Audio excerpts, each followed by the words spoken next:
Hi friends, నేను మీ MPR. మన రాష్ట్రంలో మహిళలు అమ్మాయిల మీద జరుగుతున్న అఘాయిత్యాల గురించి మనం ప్రతిరోజు మాట్లాడుకుంటూనే ఉన్నాం.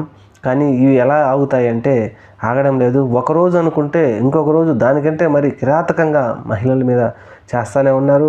అలాగే కొంతమంది జనసేన నాయకులు ఇలా చెప్పడం బాధగానే ఉంది. కానీ టీడీపీ వాళ్ళు కానీ జనసేన నాయకులు కానీ ఇంకొకరు కానీ వాళ్ళ అంగబలం ఆర్థిక బలం ఉపయోగించి మహిళల మీద చాలా వికృతంగా ప్రయత్నాలు చేస్తూ ఉన్నారు.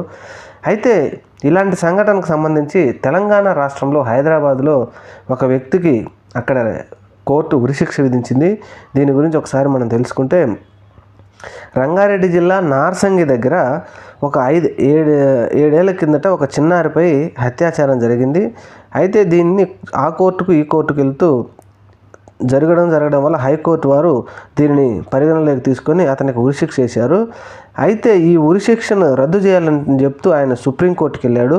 అది ఎక్కడంటే నార్సంగి అల్కాపురి టౌన్షిప్లో ఒక భవన నిర్మాణ కార్మికుడు ఆ పక్కన ఉన్నటువంటి ఒక పాపని 2017 డిసెంబర్ 12వ తేదీన ఒక ఆడుకుంటున్న చిన్న పాపని మధ్యప్రదేశ్కి సంబంధించిన దినేష్ కుమార్ అనే వ్యక్తి చెత్త ఎదవలు చాక్లెట్ ఇప్పిస్తానని ఆ పాపని తన వెంట తీసుకొని పొదల్లోకి తీసుకెళ్ళాడంట.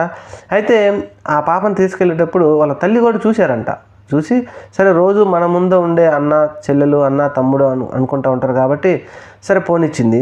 అయితే పోనిచ్చిన తర్వాత ఈడు ఆ పొదల్లోకి తీసుకెళ్ళాడు, అత్యాచారం చేశాడు. ఆ పాప భయపడిపోయింది.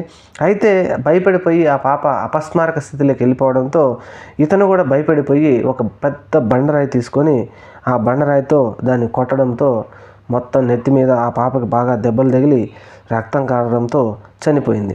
అయితే ఈ పాప మధ్యాహ్నం జరిగిన ఈ సంఘటనతో సాయంత్రం వరకు పాప ఇంటికి రాకపోవడంతో వీళ్ళు వెతికి వెళ్ళి పోలీసుల మీద కేసు పెట్టడంతో పోలీసులు దగ్గరికి వాళ్ళు వచ్చి ఈ దినేష్ అనే కుర్రాడు తీసుకుపోయాడు కదా, వాడిని పట్టుకొని అనుమానంగా అతను విచారిస్తే అతను పూర్తిగా వివరాలన్నీ బయటపెట్టారు. ఆ వాంగ్మూలాలు ఆధారంగా రంగారెడ్డి జిల్లా 2021 ఫిబ్రవరి 9వ తేదీన దినేష్కు ఉరిశిక్ష విధించింది. అయితే ఈ తీర్పును ఖరారు చేయాలని హైకోర్టు క్లియర్ కట్గా చెప్పింది. ఉరిశిక్ష చేయాలి, రద్దు చేయొద్దు అని చెప్పేసి ఇస్తే ఇతను ఏం చేశాడంటే సుప్రీంకోర్టుకి వెళ్ళాడు. ఈ చేసిన మంచి పైన చెత్త ఎదవ ఎక్కడో మధ్యప్రదేశ్కు సంబంధించి బతకడానికి హైదరాబాద్కి వచ్చి ఎదవ ముండా కొడుకు ఒక పాపని ఈ విధంగా చేసి ఇదేదో మంచి పైన అన్నట్టు మళ్ళీ దాన్ని ఉరిశిక్షను రద్దు చేయమని చెప్పి మళ్ళీ సుప్రీంకోర్టుకి వెళ్ళారు.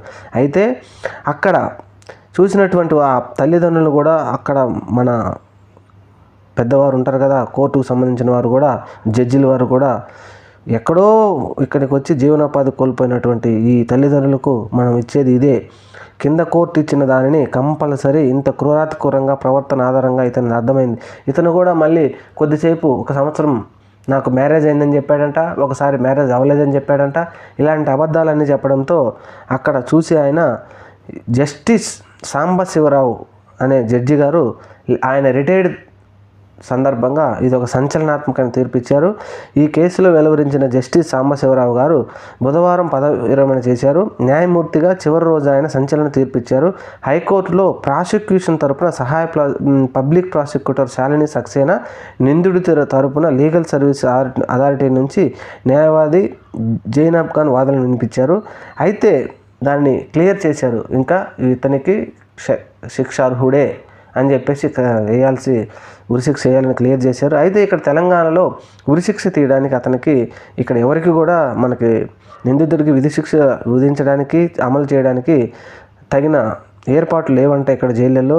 అయితే గతంలో ముషీరాబాద్ జైల్లో ఉండటం వల్ల అక్కడ అవకాశం ఉండేది, కానీ దాన్ని ముషీరాబాద్ జైలుని ఆసుపత్రిగా చేశారు.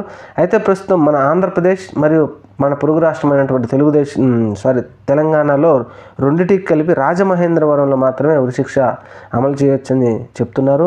మరి ఇప్పటికే రాజమహేంద్రవరంలో ఆల్రెడీ ఇతనికి ఉరిశిక్ష చేయడానికి అన్ని ఏర్పాట్లు జరుగుతున్నాయంట. ఏది ఏమైనప్పటికీ ఆడపిల్లల మీద ఇలాంటి అఘాయిత్యాలు చేసే ఎదవలకి మాత్రం కంపల్సరీ ఇలాంటి కోర్టు వారు జడ్జిలు మాత్రం ఇలాంటి నిర్ణయం తీసుకోవడం మాత్రం మంచిదే. వాళ్ళని అభినందించాలి మనం.